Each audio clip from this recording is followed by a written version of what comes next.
So welcome. Asento Charles, would you mind telling us who you are, what you do, where you are, what your life looks like right now? Yeah, I'm Asanta Charles. I'm the National Director for World Vision in Afghanistan. So I'm based in Herat, one of the provinces in Afghanistan. And I really feel somewhere happy to be here in this country, the most challenging one. But there's a lot of fulfillment that we are able to reach out to the vulnerable children. So it gives me a different kind of happiness to be here. Now, Afghanistan's been through a lot, especially recently. I mean, I think in its history, it's been through. It's endless. Let me just use the microphone because maybe I don't want to miss you. Okay.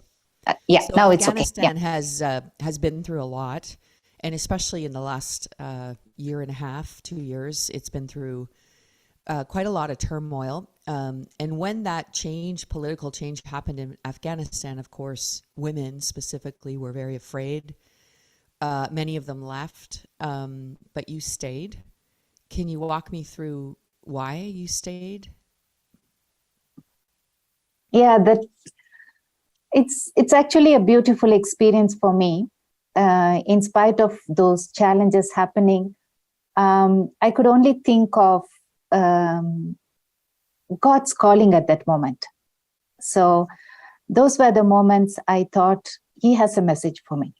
So when I said I dedicated myself for people and to be there with people during the challenging moments is what is required.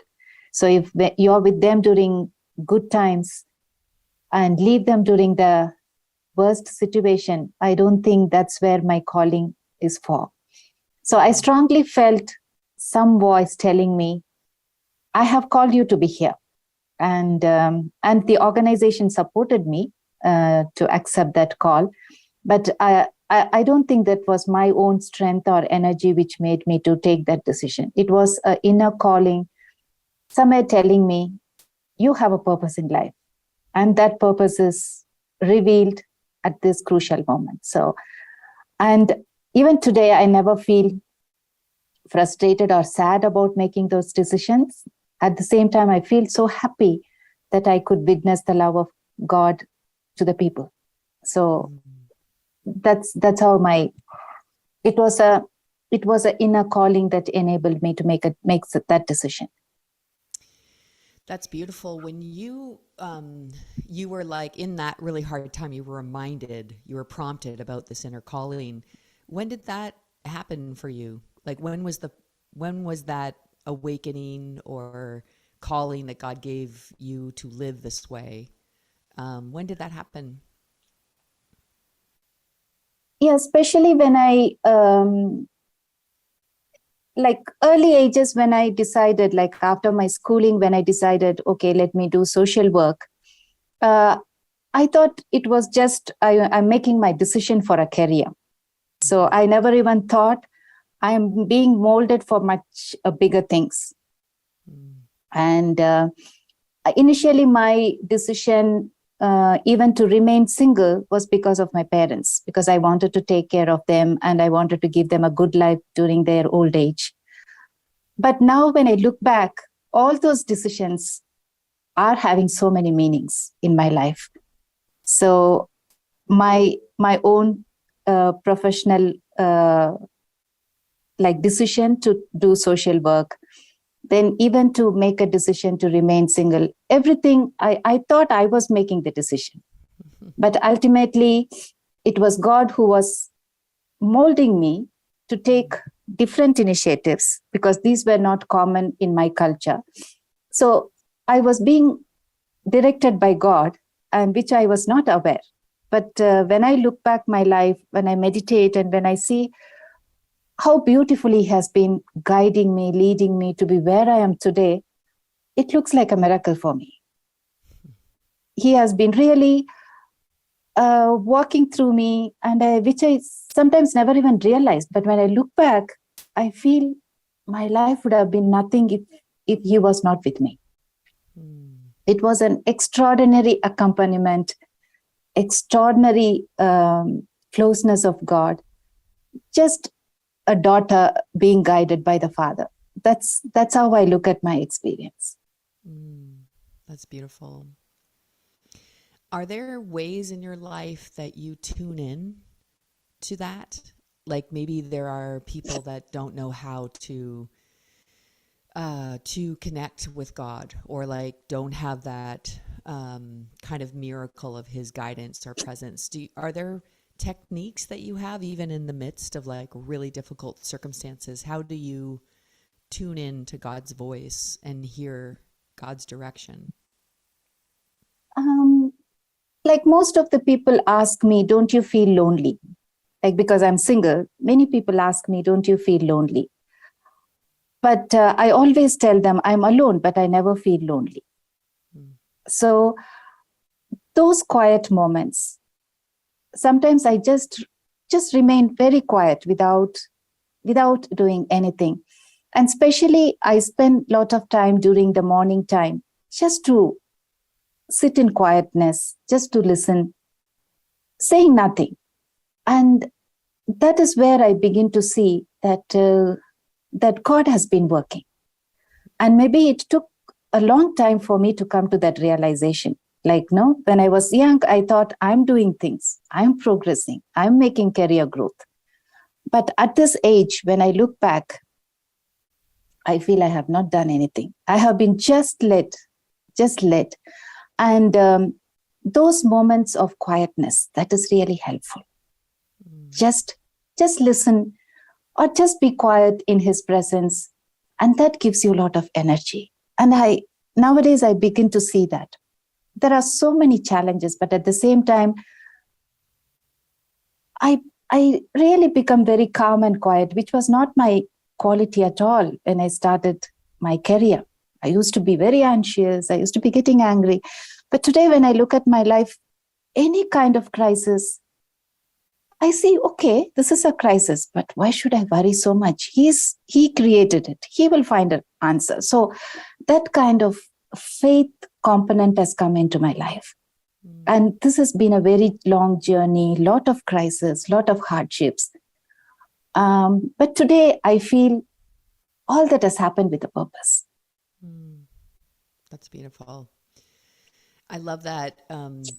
I don't feel like I'm doing something. I feel like I'm being led. And really, a conversation I had with you before in a prayer meeting sparked this whole section of this resource we're creating, because we were in the midst of sort of that change in Afghanistan, and everybody was very, very nervous. And you were asked to pray for children, and really from a place where you're seeing a lot of children in pain and suffering, which has been really your whole life. You've been up close and personal in these things that we find difficult. And you prayed a prayer of surrender. I don't know if you remember that, but you said that and the image you used was of Moses' mother, who surrendered Moses to the river, to something, to a flow that was bigger than her, to the purposes of God, I wonder if you could, I don't know if I'm even doing justice to what you shared, but can you tell me a little bit more about that how you practice surrender? Yeah, most often I also,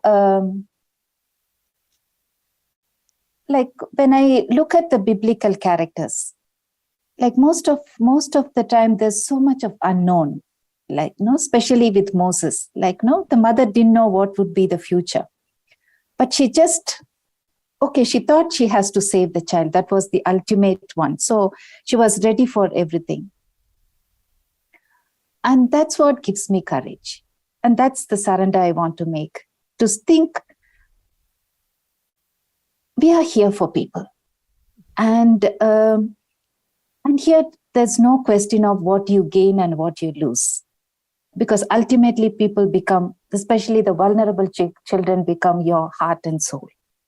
And you're here for them. And you see them suffering. And so you just surrender yourself. Most often I say, God, I'm just like an instrument, like the clay in your hands. I really sing that song sometimes. No, I'm a clay. You are the potter. So you shape me and you mold me and you make me whatever you want so that it can be used by people. So that is the surrender that I started doing it. Just becoming a clay in his hands. And you have nothing to do. Like, no, you just become, he molds you. Like, no, he knows what he wants to do with you. And you have nothing to play in this architecture. Just surrendering yourself and telling him, I'm there with you. And today I have reached to that kind of a surrender because I see that he has a bigger meaning in my life. It's not that I'm just here for my employment, for my career, but there is something much bigger. And that realization is what making me to say, I surrender. And maybe when Moses' mother didn't even know that he's going to be a bigger personality in the history of salvation, but she surrendered at that moment. So I'm not sure what future holds for me, but I know the future is going to be beautiful because he's there. And that is the surrender that I'm realizing more and more in my life. That's beautiful. I love that idea of even earlier when you were talking about how when you look back, you can see God, leading you, whether or not you knew you were being led or not. You can kind of see this in a way, a river of God's, a direction that you're being brought into. And I love that image of Moses's mother, just surrendering. Do you do this in your thoughts? Like when you're with kids and you see the difficulties and you're with families and you see mothers, there's some serious, parents selling their children, trying to survive, trying to feed themselves right now in Afghanistan. Is there something you do in your mind when you're with these people to not lose hope? Like, what are your how do you keep surrendering in a real practical way on a daily basis? Usually when I meet children, that's why I like being with the children, because in spite of the challenges, if you talk to them, their inspirations and the dreams are quite different. I know they are suffering. They don't have a meal for a day. Sometimes they don't have any medicines. They don't have any food. But if you ask them, what's your aspiration? They always tell you something very different, like a doctor, engineer. They may not even reach that level. But those inspirations tell me that if there is a hope for them at that situation, how can I lose hope? When I am gifted with so many things, I have enough food to eat, good salary, good accommodation. I don't miss anything in life. And when the children who are missing so much of their childhood, if they can be hopeful, how can I lose hope? So those children are my inspiration to not to lose hope and to really continue to say that I have something to contribute. I want to see at least one child where her inspiration or her dreams is realized. So they give me a lot of energy. They give me a lot of inspiration. That's what I always think when Christ gathered all the children around him. He didn't do it without purpose. He was learning from them. And actually from children, we can learn a lot of things which even doesn't come from adults. That's beautiful. And actually, I feel like Jesus was often like, you guys are missing it. You're not learning from them. You should be more like them, right? Yeah. Wow. Have children been always at the center of your work? I know that this is one of World Vision's desires, right? To put children at the center. Actually, when I started my career, I never realized that. When I look back, when I'm now talking about children, becoming the voice of children, when I look back my whole career, somewhere I have been always with children. I have been always working with children that are focusing on organizations that are focusing on children. Mm-hmm. And today, when I say it, it becomes more convincing because somewhere I have been brought into that line. Mm-hmm. And I never realized, but when now I talk about children, their dreams, their aspirations, and I look back few years ago, I have been doing the same thing, but I never even realized that I couldn't really put faith component into it. But today I can really mix both things and can say, maybe the children were all along in my whole career. Mm. So, and today I can really voice out for children. I can be their voice because it has become part and parcel of my life. Mm. What are the children? What is the voice of the children in Afghanistan right now? What do you say for them? Most of it, when I speak to the children, like all they desire is peace. Mm. They need food. They need a medicine. Their needs are so high, but most of it, they need a peaceful life. So underneath everything, there is so much a huge hunger for peace and for a future, which they are losing now.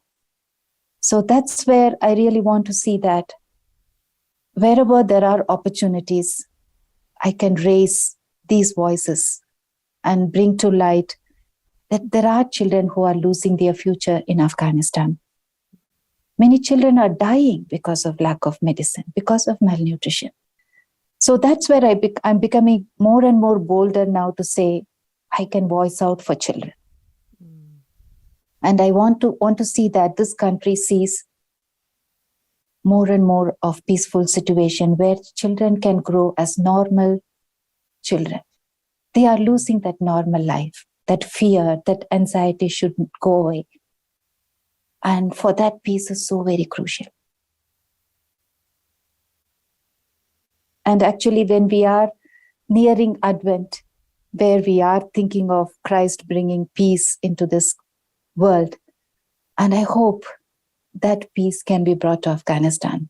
They have suffered a lot. And I think it's the right moment that these people need peace, especially the children need peace for a bright future. That's beautiful. I was, one of the teachings that we're walking through is that it took, 5 women who did what God told them to do to save Moses. And so oftentimes when we think about the story of deliverance, we think about Moses delivering, and we forget about the 5 women who started the trajectory of freedom, right, by saving one. So when we were thinking of who could we talk to that might know a little bit about, giving their lives to save one without any knowledge of what that one might be or might do or might bring, obviously you came to our minds. And I think in one way, I think sometimes when people talk about surrender, we think about it as like a weak posture, like a giving up. But you're someone who is exemplifying surrender that is like a very strong, courageous posture because you're staying. It's not a life of escape. You're not escaping from the suffering. You're not escaping from the problem. You're surrendering in the middle of. And I think in so many ways, that's what the story says, Moses's mother is surrendering to potential hope and future, even though she doesn't know what that looks like. Miriam, his sister's running along the river, not letting him out of her sight as long as she possibly can. The Pharaoh's daughter is discovering the midwives, even before that, refusing to comply with religious systems that would destroy. So you're kind of refusing to comply. You're not leaving. I remember hearing an interview with you in England in the BBC where you're like, I'm not leaving till girls can go to school. Now you're like, I'm not leaving because we have to get peace here so that people can be fed. Do you have any words of wisdom or insights around how we can retrain our brains to understand that surrender is not giving up, but it's staying put and it's giving over, maybe, to the purposes of God? For me to be even to touch with our own selves, most of the time it's very difficult to be looking at you as you are, like not to get accommodated to yourself and to accept yourself. And that acceptance really gives you a lot of energy and lot of scope for surrendering yourself, because you know, okay, you are a weak human being and you feel helpless. And ultimately, what do you do? Okay, I surrender to you. You are my strength and you lead me. So even self-realization, that really is helpful to say, okay, God has created me, but I have my own weaknesses. I'm a weak human being. And I have a lot of aspirations, but I cannot do anything on my own. That self-realization really helps to make a complete surrender, to say, at this challenging moment, it's only hanging on to you that I can move on.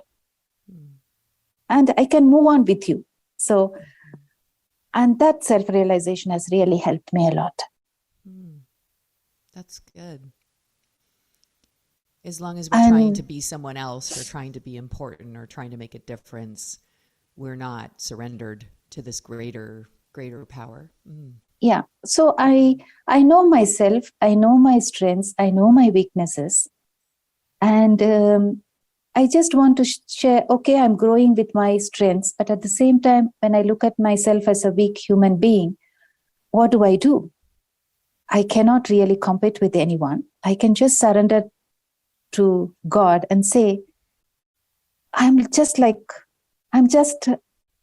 this is me with my strengths and weaknesses, and it's only you who can accept me as I am. No one else. Like, no, even my relatives or my friends, they will have their own requirements to accept me. But God accepts me as I am with my weaknesses, strengths, aspirations, dreams, everything. I think that self-awareness has really helped me to see, to accept myself, first of all. This is me. And certain things I cannot change. But God can change me. So that's where my surrender comes. I'm fully into your hands, and you mold me how you want me to be. Beautiful. Now, when I mention those women in the Exodus story, and then we even talk about women in Jesus's life, they tend to lead together. That's really one of the greatest strengths of female leaders, is collaboration.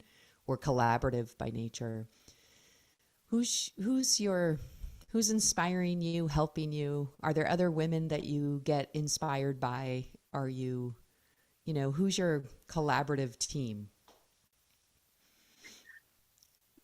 Yeah, first of all, I would say, like, the most inspirational woman in my life is my mother.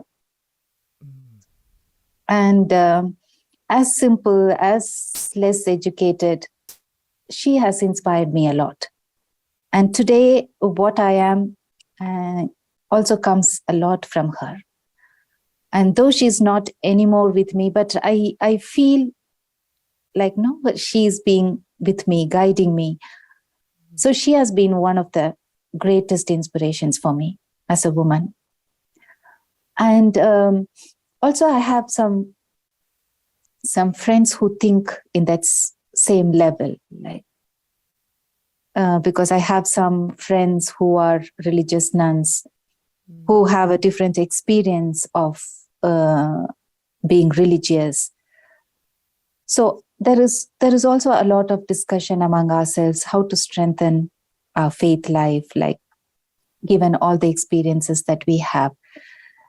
So most of the time I feel like there is a lot of support that's coming from my colleagues, friends, that which really contributes. So it's not that, like, sometimes Like especially in Afghanistan, it's also very difficult because it's a male-dominated society. Like it's very, very less female contribution. And now slowly women are disappearing from the society. But at the same time, there are women, especially rural women. When I look at them, I feel so inspired. Mm-hmm. They struggle a lot in life, but they don't lose hope. And that's the beauty of life. They want to live for their children. They want to give better future for children. And these women continue to inspire me. They may not be writing good books. They may not be giving long speeches, but the commitment for their children, the commitment for their families, those are real inspirations for me. I take a lot of inspirations from these communities. That's what I love visiting the field, because they give you a lot of lessons, a lot of hope in life. And especially the ordinary women give me a lot of inspiration. That's beautiful. I love that hope is contagious, right? You see it and you get it. I don't know quite how it works. It's miraculous, but when you see it at work, which I think it's part of who God is, hope. When you see God at work, you awaken to God at work in you too.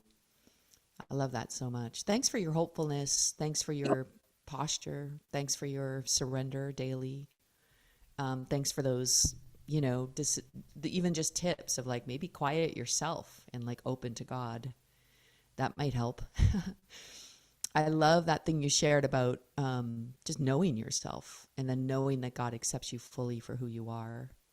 I can see how that would stop the frantic trying to be somebody else, Any other words of hope or things on your heart that you want to share, or what you wish you had have known when you were starting out?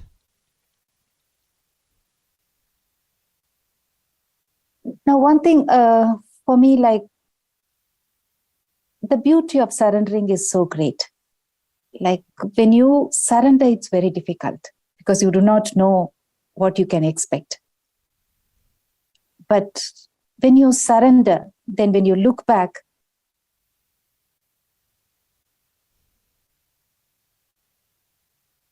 the struggle is to surrender because the unknowns are big.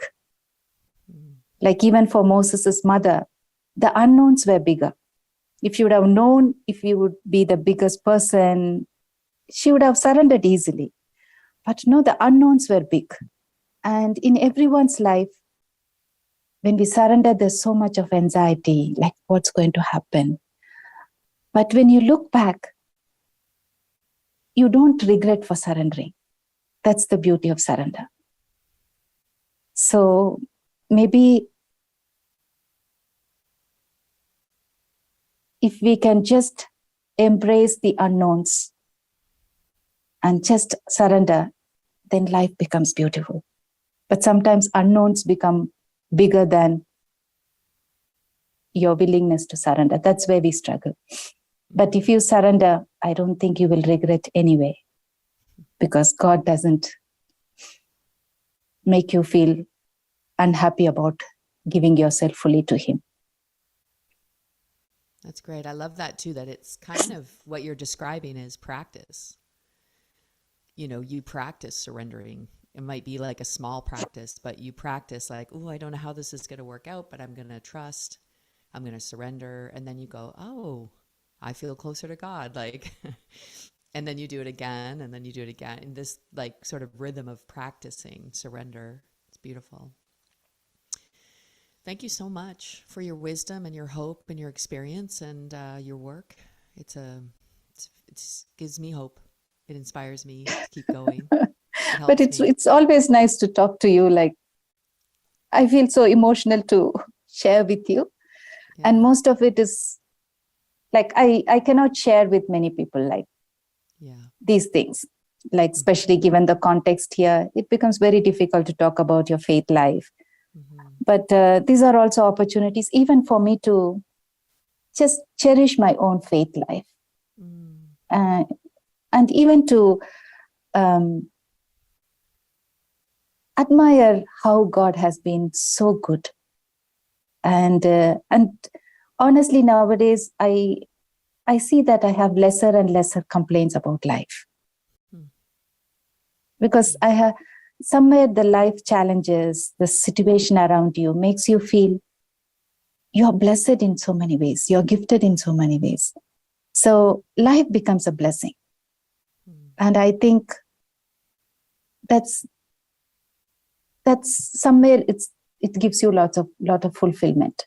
You may not have huge wealth or something, but you feel life is so beautiful. So I have nothing to complain, but to see that this life is used in a much better way. What are the ways, if there are any, that people can help your work in Afghanistan and the children? One thing is like, we have to pray. That's really, prayer can change overnight many things, which money cannot do. So continuing to pray for the children in Afghanistan, the families in Afghanistan, because the struggle has not ended. And especially for female children, the future is a big question. So a lot of prayers are needed so that these people have a better future. And also to see like whether we can reduce our unnecessary expenses and really contribute to people so that we bring smile on someone else's face. That can always be helpful, and also to appreciate life.